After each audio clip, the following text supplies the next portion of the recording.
Honestly, I didn't expect the iPhone 16 to feel this different. Because after using it for a while, I started realizing something weird about Apple's new phones. This isn't one of those upgrades that instantly blows you away in the first 5 minutes. Instead, it slowly starts making more sense the longer you use it. And that creates a strange situation. Because on one side, this looks like a very familiar iPhone. But on the other side, some of the changes here actually matter more than people think. Especially once you start using it every single day. So in this video, we're going through everything. The good, the bad, and the genuinely confusing parts of the iPhone 16. Because honestly, Apple made some very interesting decisions this year. Starting with the design. And at first glance, yeah, it looks very similar. But after holding it in person, I actually started appreciating some of the smaller changes more than expected. The new colors look clean.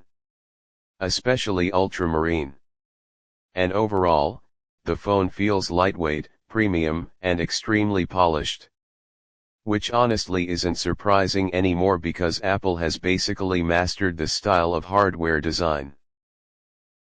Everything feels intentional. The buttons feel tactile. The edges feel smooth. And the overall in-hand feel is honestly excellent. But then we get to one of the biggest new additions this year. The action button. And surprisingly, this ended up being way more useful than I expected. At first I thought it was just another gimmick. But after customizing it for different shortcuts and quick actions, I started using it constantly without even thinking about it. And that's usually a sign of a genuinely useful feature. Now another thing Apple focused on this year is customization. And honestly, that's becoming more important than ever. Because smartphones are starting to feel very similar now. So small quality of life improvements actually matter a lot. And that leads us to the display. Which still looks fantastic. Colors are vibrant. Brightness is excellent. Animations feel incredibly smooth. And watching content on this thing honestly feels great. Now obviously, Apple displays have been good for years. But the consistency here is what really stands out. Everything just feels refined. Nothing feels cheap. Nothing feels unfinished. And that's one of the biggest reasons people continue buying iPhones. Not because they always have the craziest features, but because the entire experience feels stable and polished. Now performance. And honestly, this is where things start getting ridiculous. The A18 chip is seriously powerful. Apps open instantly. Gaming feels smooth. Multitasking feels effortless. And overall, the phone never really feels slow. But at the same time, smartphones are becoming so fast now that most normal users probably won't even fully use all this power. And that creates an interesting problem. Because companies keep making phones more powerful every year. But most people just use social media, YouTube, messages, and cameras. Which means real-world experience matters more now than benchmark numbers. And thankfully, the real-world performance here is excellent. Everything feels responsive, stable, clean, and most importantly, reliable.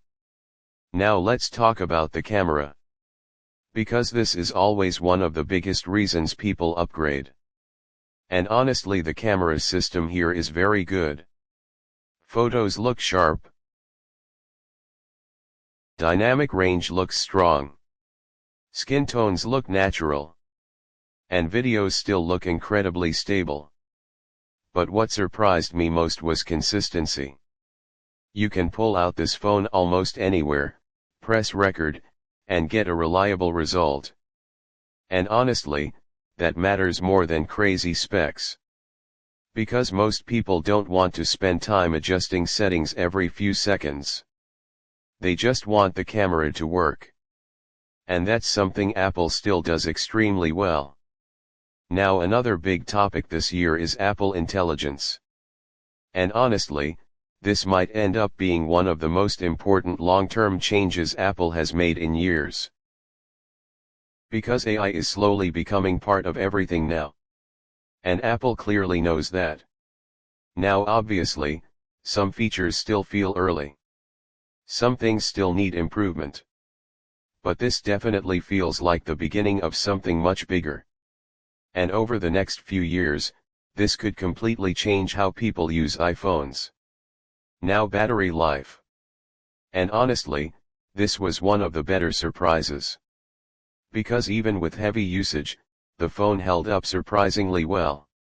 Social media, gaming, camera usage, video watching, editing. The battery experience overall felt reliable. And honestly, that's what most people really want now. Not necessarily the fastest charging in the world. Not the craziest benchmark numbers. Just something dependable. And this phone definitely feels dependable. But now we get to the real question. Should you actually upgrade? And honestly, this depends entirely on what phone you already have. Because if you're using an older iPhone, this upgrade makes a lot more sense. But if you already have a recent Pro model, the difference probably won't feel life-changing. And that's honestly becoming the biggest challenge for smartphone companies right now. Phones are simply getting too good. Year after year, the improvements are becoming smaller. Which means companies now have to focus more on experience instead of just specs. And honestly, that's exactly what Apple seems to be doing here. This phone doesn't try to shock you with one crazy feature. Instead, it focuses on making the entire experience feel polished, smooth, and reliable. And after using it for a while, I actually think that strategy makes sense. Because even though this phone isn't perfect, it feels complete. And honestly, that's probably the best way to describe the iPhone 16. Anyway, would you actually upgrade to this phone, or are modern smartphones starting to feel too similar now? Let me know in the comments. And if you enjoyed this video, subscribe for more tech videos like this. Thanks for watching. And honestly, that's what makes this phone feel so interesting to use. Because Apple clearly understands something that most smartphone companies are slowly starting to realize. Raw specs don't matter the way they used to anymore. Most people already have fast phones. Most cameras are already good.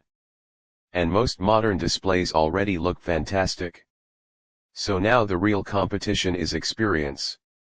How smooth the software feels day to day. How reliable the phone becomes over time. And how naturally everything works without constantly getting in your way. And honestly, that's where the iPhone 16 starts making a lot more sense. Nothing here feels revolutionary. But almost everything feels refined. Animations are incredibly smooth. Apps open instantly. The camera experience feels consistent. And overall, the entire phone feels polished in a way that's honestly difficult to explain until you use it yourself. Even small things like Face ID, app switching, camera processing, and standby performance all feel extremely optimized. And after using so many smartphones over the years, that level of consistency actually becomes surprisingly important. But at the same time, competition is becoming much stronger now. Android phones are improving incredibly fast. AI features are evolving quickly. And even budget phones are starting to deliver experiences that feel far more premium than people expect. Which means Apple can't rely only on the logo anymore. And honestly, that's exactly why smartphones are becoming interesting again. Because companies are no longer competing only on hardware anymore. They're competing on ecosystem, software experience, optimization, and overall day-to-day usability. And honestly, that might completely change how people choose their next smartphone over the next few years.